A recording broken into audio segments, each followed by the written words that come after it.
On June 28, 2025 at 8:09 in the evening, between the towns of Clear Lake and Gary in South Dakota, the summer day was not yet over.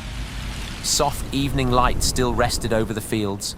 Cars were returning along country roads, people near Lake Cochran were preparing to wait out the storm, and visitors in Gary were sitting inside the restaurant at the old Buffalo Ridge Resort. But to the west, the sky was already rotating. It was not simply growing darker, it was turning. Beneath the base of a massive supercell, a thin grey column descended from the clouds, and then a second one appeared beside it. Two vortices began moving across the field, drawing together, separating and circling one another as if performing some impossible dance. Storm chasers captured a moment that would soon be called one of the most incredible tornado scenes ever filmed on the Great Plains. But the people standing in its path did not see a dance. They saw two rapidly shifting points of destruction, either of which could reach their home within minutes. A bright strip of sunset still remained in the east, making every movement of the funnels terrifyingly clear. The danger had not appeared without warning. Earlier that day, a cold front had pushed into the warm, moisture-loaded air covering the eastern part of the state. Near the ground, the wind moved in one direction. Higher in the atmosphere, it changed speed and turned, creating invisible horizontal rotation. Thunderstorms began growing south of Watertown, and meteorologists recognized an environment capable of producing tornadoes. But the greatest problem was the system's slow movement. New storm cells kept developing over nearly the same area, while the front almost stopped by nightfall. That meant the threat would not pass with one quick strike. It would return again and again. At around 7 in the evening, the first tornado touched down northwest of Clear Lake. It shifted an unoccupied farmhouse from its foundation, destroyed agricultural buildings, overturned a heavy shipping container, and brought down trees. Then the vortex disappeared. For several minutes, it may have seemed that the worst was over, but the supercell had not died. It was reorganizing. Emergency officials continued receiving reports from trained observers, yet no one could say exactly where the rotation would connect with the ground next. Inside the storm, the mesocyclone continued to turn, an enormous region of rising, rotating air hidden within the clouds. Beneath it, one funnel-shaped extension appeared, weakened, and dissolved into the rain. Then another began descending somewhere else. At around 7:30 in the evening, a brief, weak tornado formed near Gary. It lasted only a few minutes and caused limited tree damage. This was not the end of the storm. It was a warning. By 8 o'clock, radar was again showing a rapidly strengthening pair of opposing velocities. Air on one side of the rotation moving toward the radar, and air on the other side moving away from it. At 8:09, that circulation became the core of a new tornado. It touched down east of Clear Lake and initially looked almost fragile, a narrow rope hanging beneath a heavy green-gray wall of clouds. But its thin appearance was deceptive. Smaller vortices were already forming inside the broader circulation, moving faster and striking harder than anyone watching from a distance could see. After more than an hour of warnings and visible funnels, residents remained on edge even during the brief periods of silence. This is where the viral description becomes misleading. One tornado did not split into two independent tornadoes like a cell dividing beneath a microscope. What the cameras captured was a multiple-vortex structure. Inside the larger tornado, two or more subvortices developed, narrow rotating columns moving around a shared center, forming, disappearing, and exchanging strength within seconds. At times, the main condensation funnel became almost transparent, making the subvortices look like separate twin tornadoes. One stretched into a thin white ribbon while the other darkened with soil and debris. They leaned toward each other, crossed one another's paths, and separated again. But above them remained one thunderstorm, one mesocyclone, and one broad area of deadly wind. To an observer, the sight was mesmerizing. To someone in its path, it was treacherous. The visible funnel could pass to one side, while an almost invisible subvortex struck a house with virtually no warning.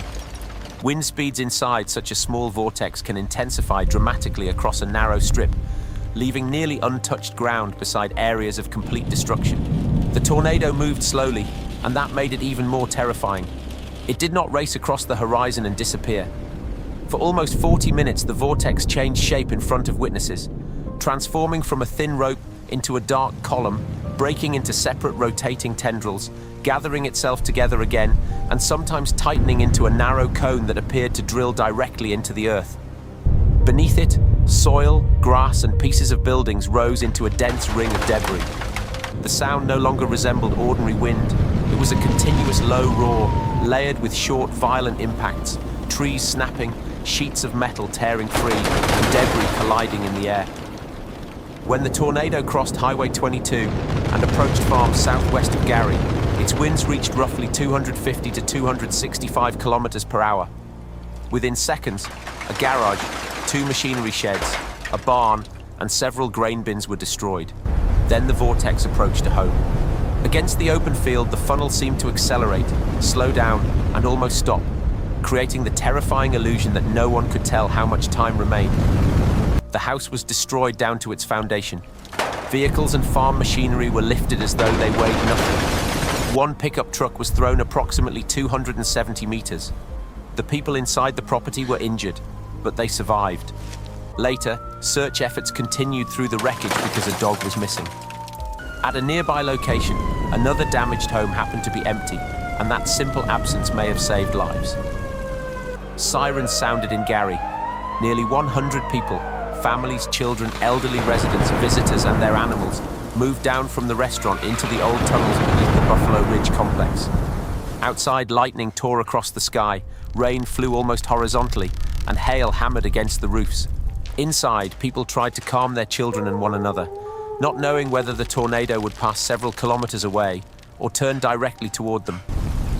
At the same time, another danger was developing. Roads were filling with storm chasers and curious motorists. The county sheriff would later report that vehicles interfered with emergency crews trying to reach damaged farms. For those inside the shelters, time stretched unnaturally. Each flash of lightning illuminated the tunnel entrances, and then everything disappeared again into roaring darkness. But the storm did not end with one tornado. While rescuers attempted to reach destroyed homes, new thunderstorms continued moving over the same counties. Torrential rain swept across the fields, with more than 100 millimeters falling in some locations. Low-lying roads and drainage areas began flooding rapidly. People who had sheltered from the wind were now receiving flash flood warnings. North of Clear Lake, water surrounded campers. Near the entrance to the rodeo grounds, the road became a wide strip of mud and moving water. The night was illuminated less by streetlights than by constant flashes of lightning. The main tornado between Clear Lake and Gary traveled approximately 16 kilometers before finally dissipating shortly before 8:50 in the evening. Almost immediately farther east near the Minnesota border, observers reported another brief vortex. 4 tornadoes were confirmed in the area during a single evening. The atmosphere had not created one pair of twins. It had repeatedly assembled new rotations from the same unstable storm system. Communications did not collapse completely, but the flood of reports, changing warnings, and blocked roads created exactly the kind of confusion in which even the correct decision had to be made with incomplete information. By morning, the scale of the destruction could finally be seen without the curtain of rain. Where a farmhouse had once stood, there was now an open foundation surrounded by debris.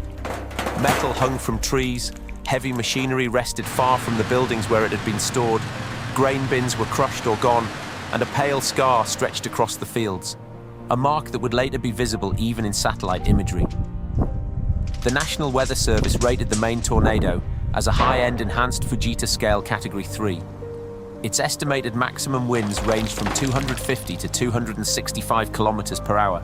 For South Dakota, this was an uncommon level of intensity.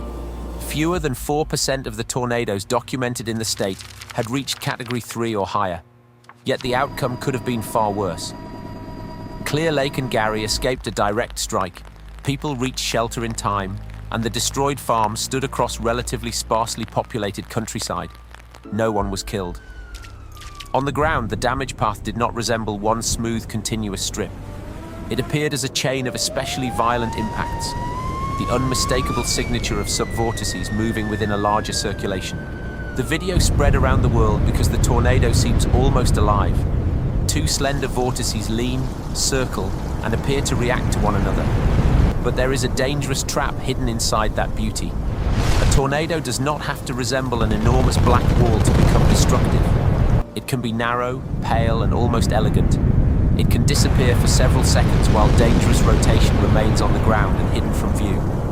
It can look like two separate objects even though both are part of one much broader circulation. And it can change shape faster than a person can decide where to run. South Dakota witnessed one of the most extraordinary tornadoes ever captured on video. But the real lesson of that evening is not how beautifully the vortices appeared to dance. It is that people survived because of warnings, shelters, and several fortunate shifts in the tornado's path. Behind the unforgettable footage were scenes the cameras barely captured. Families waiting underground, rescuers trapped in traffic, and a few meters of movement that separated entire neighborhoods from disaster. The most terrifying catastrophes can sometimes look mesmerizing, and that is precisely why it is so difficult to look away.